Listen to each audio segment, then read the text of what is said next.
Jai Hind aspirants, I Ruby Thakur welcome you to SSB Crack Exams channel. So I am here to discuss with you a new topic.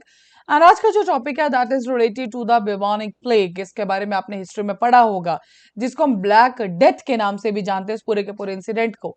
लेकिन ये वापस से ये जो particular बीमारी है ये वापस आ चुकी है यूएस में, because we found a one case. तो चलिए जानेंगे आज के पूरे वीडियो लेक्चर में कि क्या है बिबॉनिक प्लेग की हिस्ट्री की कहानी, एंड आज यूएस में हमें क्या करंट सिनेरियो देखने को मिल रहा है. So, a confirmed case of the human bubonic plague is in the Oregon raised fears over a resurgence of the infamous contagion that wiped out the millions in the Middle Ages, but officially says that there's no cause for the alarm. हालांकि अभी जो हमें एक case देखने को मिला that is probably transferred by the sick pet cat. So कहा यह जा रहा है कि जो ये bubonic plague है जो 13th या 14th सेंचुरी के अराउंड हुआ था, तब इसने हाफ ऑफ द पॉपुलेशन की इसमें डेथ हो गई थी. इस पर्टिकुलर टाइम में ऐसा कुछ भी नहीं है, सीरियस केसेस नहीं है. सो जानेंगे क्यों ऐसा कहा जा रहा है, क्या इसका रीजन है. लेकिन सबसे पहले बात करते हैं कि बिबॉनिक प्लेग होता क्या है. ये जो पर्टिकुलर प्लेग है ये होता है बाय द वन बैक्टीरिया जो कि जूनोटिक बैक्टीरिया है. एंड जूनोटिक बैक्टीरिया मींस ये एनिमल से ह्यूमन बीइंग के अंदर ट्रांसफर कर सकता है. बैक्टीरिया का नाम है दैट इज द यर्सेनियस पेस्टिस, जिसको वाई पेस्टिस के नाम से भी हम जानते हैं. Bacteria that can spread between the animal and the people. ये मैंने आपको जूनोटिक बैक्टीरिया से भी इसका मतलब समझा दिया. हालांकि ये जो पर्टिकुलर बैक्टीरिया ये मिलता है हमें स्मॉल एनिमल्स के अंदर, प्लीज जैसे कैट हो गया या कोई भी रोडेंट्स, रैट्स, इनके बीच के अंदर. WHO humans can be infected one of the three ways. अब इस इन्फेक्शन को पास होने के लिए तीन तरीके, तीनों में से किसी भी तरीके से ये इन्फेक्शन आगे पास आउट हो सकता है. सबसे पहला bite of the infected animal. मान लीजिए कोई भी एक ऐसा एनिमल जो कि इन्फेक्टेड हो और वो आपको बाइट कर ले, उससे स्प्रेड हो सकता है. Unprotected contact with the infectious bodily fluids or the contaminated minerals like a bitten by infected rat. जैसे कि मान लीजिए कोई फ्लूइड के साथ आपका कांटेक्ट हो जाता है और वो पर्टिकुलर एनिमल जो है वो इन्फेक्टेड है, उसके द्वारा आपको हो सकता है. या inhalation of the respiratory droplets small particles from the patient with the pneumonic plague. या फिर कोई भी जो ड्रॉपलेट्स वो एयर के अंदर और आप उसको रेस्पिरेशन के थ्रू अगर वो आपके अंदर चला जाता है, तो ये तीन वेज है जो WHO ने कहा है कि इसके द्वारा ये जो प्लेग है ये फैल सकता है. अब जो बात करें सिम्टम्स के ऊपर, तो जो नॉर्मल इसके हमें सिम्टम्स देखने को मिलते हैं, तो अलग अलग रीजन से ये कॉज होता है. अगर जो बुबोनिक प्लेग है आपका लिम्फ नोड्स के थ्रू अगर जाता है तो it can cause the fever, headache, weakness, painful, swollen lymph nodes and usually happens from the bite of an infected flea. So lymph nodes हम सब जानते हैं, this is a part of our human body also and ये immune system के लिए उसी का ये पार्ट रहता है. तो अगर ये वाला जो हमारा lymph nodes वाला जो पर्टिकुलर थिंग है, this is spread by what a bite bite of an infected flea. दूसरा है सेप्टिसेमिक प्लेग हैपेंस अगर ब्लड स्ट्रीम के अंदर ये बैक्टीरिया चला जाए, तो उससे हमें क्या देखने को मिलता है, that is the septicaemic plague and this often follows untreated bubonic plague and causes additional more serious symptoms because अगर untreated रहेगा, इसका कोई भी ट्रीटमेंट नहीं कराया जाता है, तो ये और ज्यादा सीरियस उसमें चला जाता है. जैसे कि abdominal pain, shock, bleeding into the skin and blackening of appendages, most often fingers. मैं आपको पिक्चर में भी दिखाऊंगी कि किस तरह से जो हमारी आगे जो फिंगर्स है around half of the fingers बिल्कुल ब्लैक हो जाती है एंड बाय फ्ली. और ये कैसे हो रहा है, that is by the bite of an infected animal only. तीसरा जो टाइप है that is the pneumonic plague. अब जिससे आप समझ रहे हैं कि डायरेक्टली आपके लंग्स को टारगेट करेगा. So it's the most dangerous and according to the WHO, almost always fatal if untreated. It is the only form of the plague that can be spread from person to person by inhaling infectious droplets, also making it the most contagious.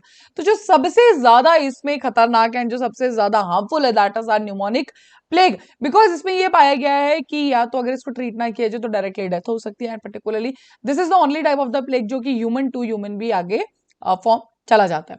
ना अब बात कर रही हूँ, मैंने आपको पहले भी कहा कि इसी पर्टिकुलर प्लेग से जब बात करें बुबोनिक प्लेग की, अराउंड 14th सेंचुरी में हाफ ऑफ द पॉपुलेशन खत्म हो गई थी एंड उस इंसिडेंट को नाम दिया जा रहा है that is the black death. अब बात करते हैं ब्लैक डेथ एक्चुअली इवेंट था क्या. So in the 14th century, perhaps about the infamous plague epidemic, killing up to half of the population as that spread through कौन कौन से reason में पॉपुलेशन मारी गई थी, Europe, middle east and the northern Africa, and यहाँ पे half of the population died due to this particular plague only.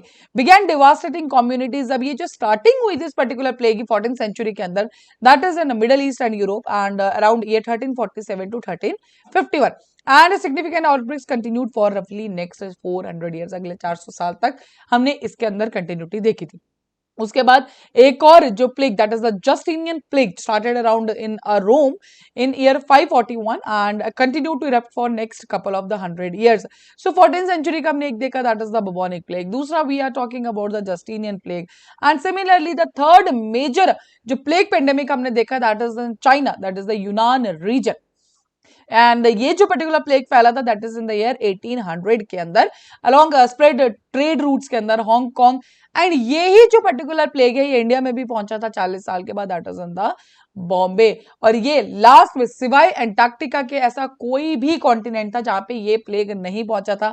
हर जगह ये प्लेग रीच हो गया था, बिकॉज यस दूर trade routes and all, correct. And ये आप समझ सकते हैं, बिकॉज अभी कोविड गया था तो भी हमने देखा था कि कैसे एक जगह से स्टार्ट हो गई, ये ऑल ओवर द वर्ल्ड फैल चुका था. And around 12 million people died in China and India. सिर्फ हम दो कंट्रीज की बात करें, that is in the China और इंडिया, 12 मिलियन लोग मर गए थे. तो आप सोचिए ऑल ओवर द वर्ल्ड कितने मरे होंगे, बिकॉज एंटार्क्टिका ही उस टाइप एक ऐसा कॉन्टिनेंट रहा था जहां पे ये स्प्रेड नहीं हुआ था. एंड लेकिन उसके बाद इस पे काबू कैसे पाया गया, दैट इज बिकॉज उस टाइप एक इफेक्टिव ट्रीटमेंट जिसका नाम है एंटीसिरम, उसको डेवलप कर दिया गया था. एंड ऑफ कोर्स टाइम के साथ और भी ज्यादा एंटीबायोटिक्स हमें देखने को मिले, एंड उसके बाद ऐसा कोई मेजर एपिडेमिक हमें नहीं देखने को मिला. अब बात करें करंट सिनेरियो की, क्या आज भी ये बबोनिक प्लेग इतनी पॉपुलेशन जानलेवा हो सकता है? सो नो, बिल्कुल एक्सपर्ट्स ने मना कर दिया, बिकॉज वी ऑल नो कि आज के पर्टिकुलर टाइम पे जो हमारा हेल्थ सेक्टर है उसके अंदर बहुत सारा डेवलपमेंट्स आ चुके हैं. एंड यस, अगर बात करें एंटीबायोटिक्स की, so they are very very much strong and in a very good quality. And this is the reason कि ये जो 14th सेंचुरी में जो केस हुआ, आज ये वैसा बिल्कुल भी जानलेवा नहीं है. So doctors do not expect disease to spread from origin or cause any deaths among the humans. ये आगे नहीं बढ़ेगी. Bubonic plague epidemics became a thing of the past by the 1930s. उनका कहना ये कि ये पुरानी बात हो गई, कितने लोग मरे. इस पर्टिकुलर टाइम पे जो हमारा centre for disease control and prevention है, उनका कहना ये है कि अब ये उतना जानलेवा नहीं है, कोई भी ह्यूमन फैटेलिटी हमें इसको देखने को नहीं मिलेगी. And that is all due to our antibiotics which we do have at this particular time. That a couple of thousand plague cases are reported world wide each year, mostly in Madagascar, Democratic Republic of Congo and Peru. Fatality is only around 11%, लेकिन ये हर साल हमें cases देखने को मिलते हैं. And this is because of the modern antibiotics which are fairly capable of dealing with danger posed by the Y pestis, जो कि मैंने आपको स्टार्टिंग में ही बताया था कि this is the bacteria which cause this particular bubonic plague, as well as better hygiene understanding of the disease. अब हमें पहले उस टाइम पे हमें नहीं पता होता था डिजीज के बारे में, but now we know about each and every details for the disease. Developments आ चुके हैं, टेक्नोलॉजिकल एडवांसमेंट्स आ चुके हैं, हेल्थ सेक्टर हमारा बहुत ज्यादा डेवलप हो चुका है, फार्मास्यूटिकल सेक्टर हमारा बहुत डेवलप्ड है. सो यस, उसके बीच में ऐसा कुछ भी हमें देखने को नहीं मिलेगा.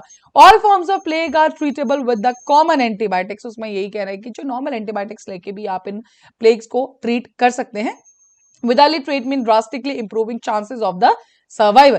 Even though Y pestis can still occur almost anywhere and can be fatal to the individuals.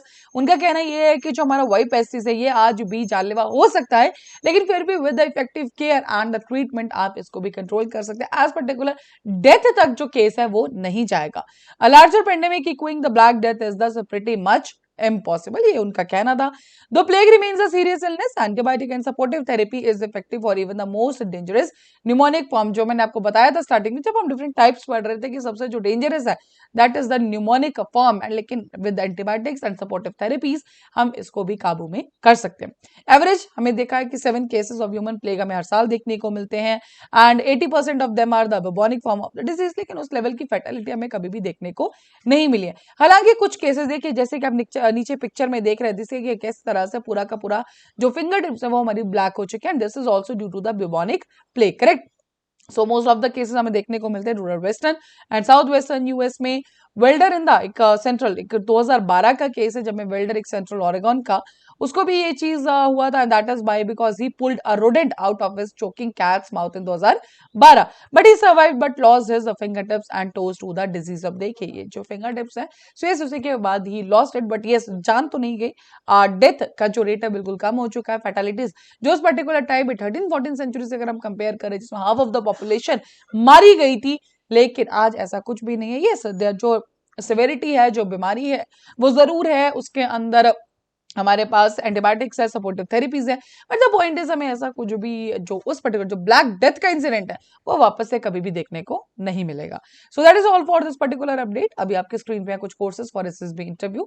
हर महीने हमारे बैचेस बैठते हैं, you can join this particular courses, plus you have the courses for NDA CDS F CAT, you can enroll in this particular courses. While enrolling you can use this discount code जो कि वॉरियर10। जैसे आप इस code को use करेंगे, you will be getting the 10% of on that particular course.